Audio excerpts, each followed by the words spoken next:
श्रीमद् भागवत महापुराण स्कंद छठा अध्याय 18वां अदिति और दिति की संतानों की तथा मरुदगणों की उत्पत्ति का वर्णन। श्री शुकदेव जी कहते हैं, परीक्षित, सविता की पत्नी प्रशिन के गर्भ से 8 संतानें हुई। सावित्री, व्याहत्री, त्रयी, अग्निहोत्र, पशु, सोम, चातुर्मास्य और पंच महायज्ञ।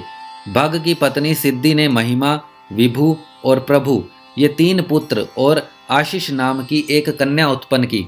यह कन्या बड़ी सुंदरी और सदाचारिणी थी।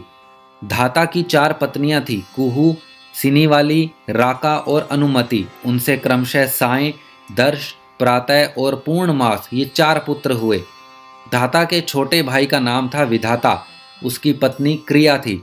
उससे पुरुष्य नाम के 5 अग्नियों की उत्पत्ति हुई। वरुण जी की पत्नी का नाम चर्षणी था।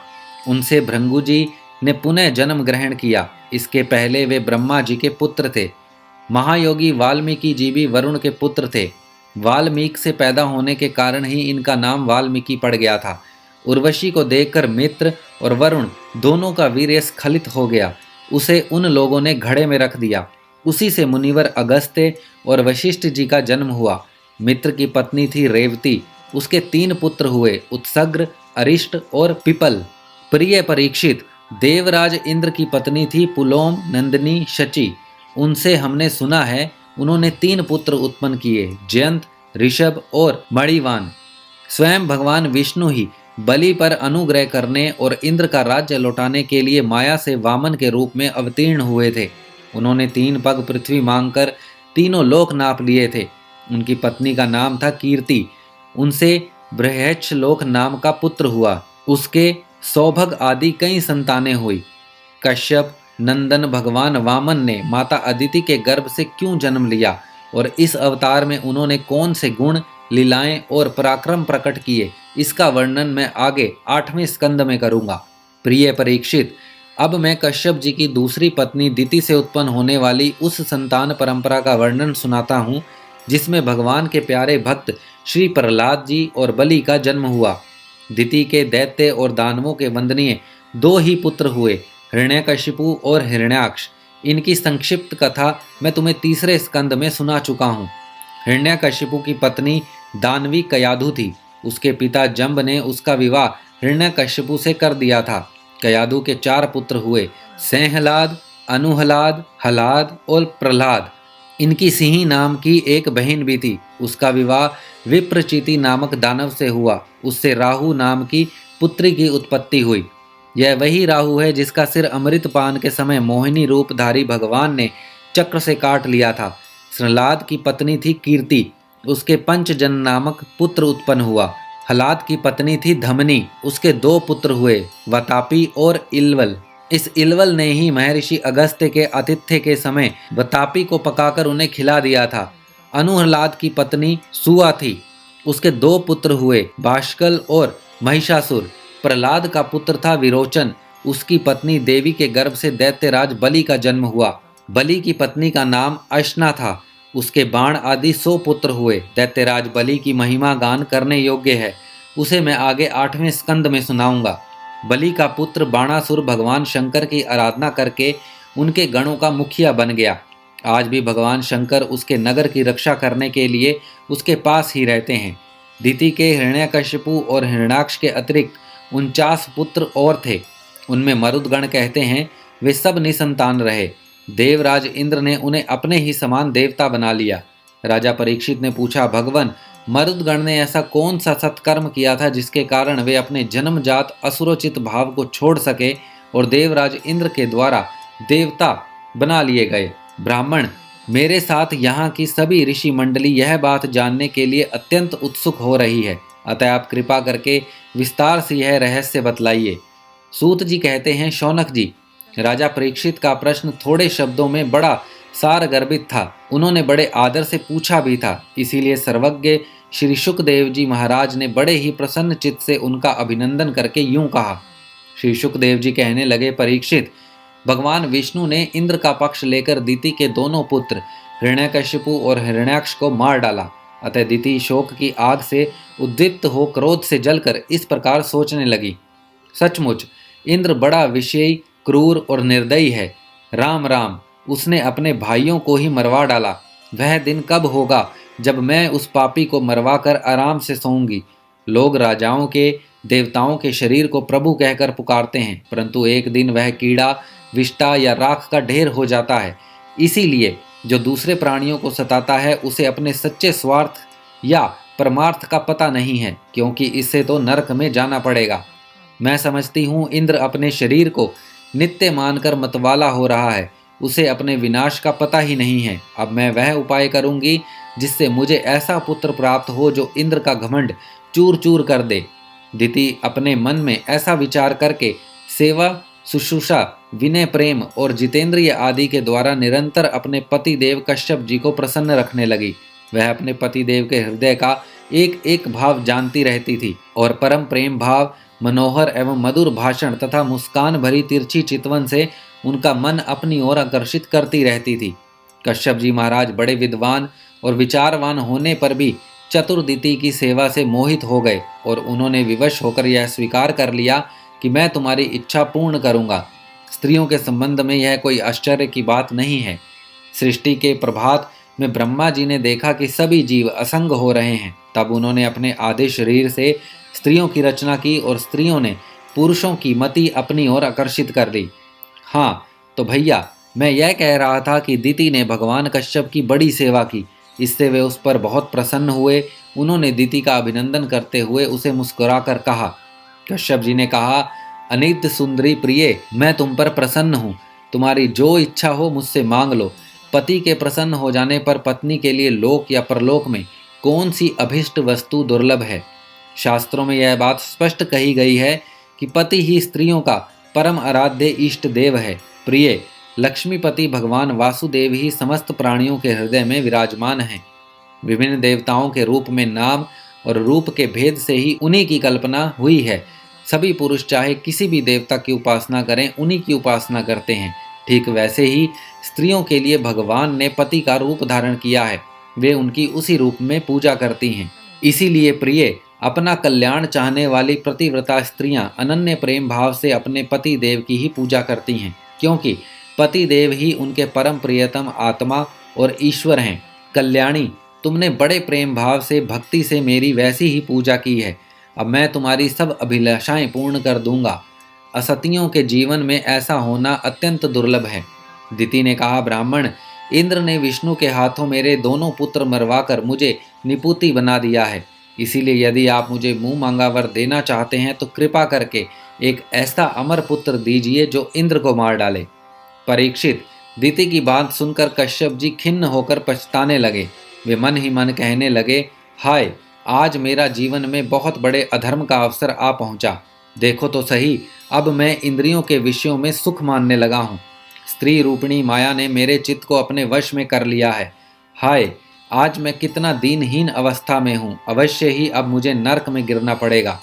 इस स्त्री का कोई दोष नहीं है, क्योंकि इसने अपने जन्मजात स्वभाव का ही अनुसरण किया है। दोष मेरा है जो मैं अपनी इंद्रियों को वश में ना रख सका, अपने सच्चे स्वार्थ और परमार्थ को ना समझ सका। मुझ मूढ़ को बार बार धिक्कार है। सच है, स्त्रियों के चरित्र को कौन जानता है। इनका मुंह तो ऐसा होता है जैसे शरद ऋतु में खिला हुआ कमल। बातें सुनने में ऐसी मीठी होती हैं मानो अमृत घोल रखा हो, परंतु हृदय वह तो इतना तीखा होता है कि मानो छुरे की पैनी धार हो। इसमें संदेह नहीं है कि स्त्रियां अपनी लालसाओं की कठपुतली होती हैं। सच पूछो तो वे किसी से प्यार नहीं करती। स्वार्थवश वे अपने पति, पुत्र और भाई तक को मार डालती हैं या मरवा डालती हैं। अब तो मैं कह चुका हूँ कि जो मांगोगी दूंगा। मेरी बात झूठी नहीं होनी चाहिए, परंतु इंद्र भी वध करने योग्य नहीं है। अच्छा, अब इस विषय में मैं यह युक्ति करता हूँ। प्रिय परीक्षित, सर्वसमर्थ कश्यप जी ने इस प्रकार मन ही मन अपनी भर्त्सना करके दोनों बात मनवाने का उपाय सोचा और फिर तनिक रुष्ट होकर दिति से कहा। कश्यप जी बोले, कल्याणी, यदि तुम मेरे बतलाए हुए व्रत का 1 वर्ष तक विधि पूर्वक पालन करोगी तो तुम्हें इंद्र को मारने वाला पुत्र प्राप्त होगा, परंतु यदि किसी प्रकार नियमों में त्रुटि हो गई तो वह देवताओं का मित्र बन जाएगा। दिति ने कहा, ब्राह्मण, मैं उस व्रत का पालन करूंगी। आप बतलाइए कि मुझे क्या क्या करना चाहिए, कौन कौन से काम छोड़ देने चाहिए और कौन से ऐसे हैं जिनसे व्रत भंग नहीं होता। कश्यप जी ने उत्तर दिया, प्रिय, इस व्रत में किसी भी प्राणी को मन, वाणी या क्रिया के द्वारा सताएं नहीं, किसी को शाप या गाली ना दें, झूठ ना बोलें, शरीर के नख और रोएं ना काटें और किसी भी अशुभ वस्तु को स्पर्श ना करें, जल में घुसकर स्नान ना करें, क्रोध ना करें, दुर्जनों से बातचीत ना करें, बिना धुला वस्त्र ना पहने और किसी की पहनी हुई माला ना पहने, जूठा ना खाएं, भद्रकाली का प्रसाद या मांस युक्त अन्न का भोजन ना करें, शूद्र का लाया हुआ और रजस्वला का देखा हुआ अन्न भी ना खाएं और अंजलि से जलपान ना करें, जूठे मुंह, बिना आचमन किए, संध्या के समय बाल खोले हुए, बिना श्रृंगार के, वाणी का संयम किए बिना और बिना चादर ओढ़े घर से बाहर ना निकलें, बिना पैर धोए, अपवित्र अवस्था में गीले पांवों से उत्तर या पश्चिम सिर करके दूसरे के साथ नग्न अवस्था में तथा सुबह शाम सोना नहीं चाहिए। इस प्रकार इस निषिद्ध कर्मों का त्याग करके सर्वदा पवित्र रहें, धुला वस्त्र धारण करें और सभी सौभाग्य के चिन्हों से सुसज्जित रहें। प्रातःकाल कलेवा करने से पहले ही गायें, ब्राह्मण, लक्ष्मी जी और भगवान नारायण की पूजा करें। इसके बाद पुष्पमाला, चंदन आदि सुगंध द्रव्य, नैवेद्य और आभूषण आदि से सुहागिनी स्त्रियों की पूजा करें तथा पति की पूजा करके उसकी सेवा में संलग्न रहें और यह भावना करती रहें कि पति का तेज मेरी कोख में स्थित हो। प्रिय, इस व्रत का नाम पुंसवन है। यदि 1 वर्ष तक तुम्हें इसे बिना किसी त्रुटि के पालन कर सकोगी तो तुम्हारी कोख से इंद्रघाती पुत्र उत्पन्न होगा। परीक्षित, दिति बड़ी मनस्विनी और दृढ़ निश्चय वाली थी। उसने बहुत ठीक कहकर उनकी आज्ञा स्वीकार कर ली। अब दिति अपनी कोख में भगवान कश्यप का वीर्य और जीवन में उनका बतलाया हुआ व्रत धारण करके अनायास ही नियमों का पालन करने लगी। प्रिय परीक्षित, देवराज इंद्र अपनी मौसी दिति का अभिप्राय जान बड़ी बुद्धिमानी से अपना वेश बदलकर दिति के आश्रम पर आए और उनकी सेवा करने लगे। वे दिति के लिए प्रतिदिन समय समय पर वन से फल फूल, कंदमूल, सिमधा, कुश, पत्ते, दूब, मिट्टी और जल लाकर उनकी सेवा में समर्पित करते। राजन, जिस प्रकार बहेलिया हरिण को मारने के लिए हरिण की सी सूरत बनाकर उसके पास जाता है, वैसे ही देवराज इंद्र भी कपट वेश धारण करके व्रतपरायणता दिति के व्रत पालन की त्रुटि पकड़ने के लिए उनकी सेवा करने लगे। सर्वदा पैनी दृष्टि रखने पर भी उन्हें उनके व्रत में किसी प्रकार की त्रुटि ना मिली और वे पूर्व व्रत उनकी सेवा टहल में लगे रहे। अब तो इंद्र को बड़ी चिंता हुई। वे सोचने लगे कि मैं ऐसा कौन सा उपाय करूं जिससे मेरा कल्याण हो। दिति व्रत के नियमों का पालन करते करते बहुत दुर्बल हो गई थी। विधाता ने भी उसे मोह में डाल दिया। इसीलिए एक दिन संध्या के समय जूठे मुंह, बिना आचमन किए और बिना पैर धोए ही वह सो गई। योगेश्वर इंद्र ने देखा कि यह अच्छा अवसर हाथ लगा है।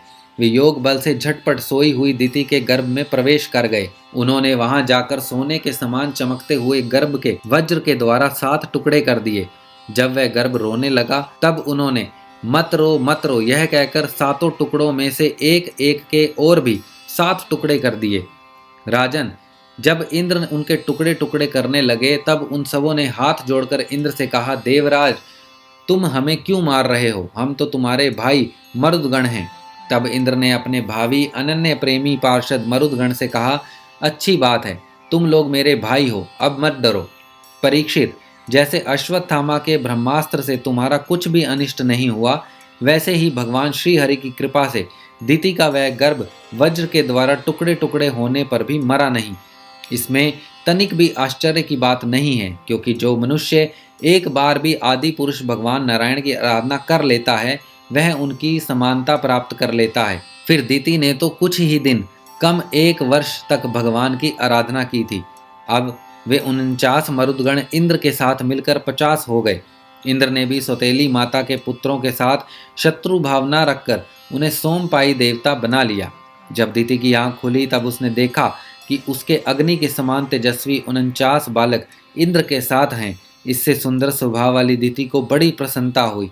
उसने इंद्र को संबोधन करके कहा, बेटा, मैं इस इच्छा से अत्यंत कठिन व्रत का पालन कर रही थी कि तुम अदिति के पुत्रों को भयभीत करने वाला पुत्र उत्पन्न हो। मैंने केवल एक ही पुत्र के लिए संकल्प किया था, फिर ये 49 पुत्र कैसे हो गए? बेटा इंद्र, यदि तुम्हें इसका रहस्य मालूम हो तो सच सच मुझे बतलाना, झूठ ना बोलना। इंद्र ने कहा, माता, मुझे इस बात का पता चला कि तुम किसी उद्देश्य से व्रत कर रही हो। इसीलिए अपना स्वार्थ सिद्ध करने के उद्देश्य से मैं स्वर्ग छोड़कर तुम्हारे पास आया। मेरे मन में तनिक भी धर्म भावना नहीं थी।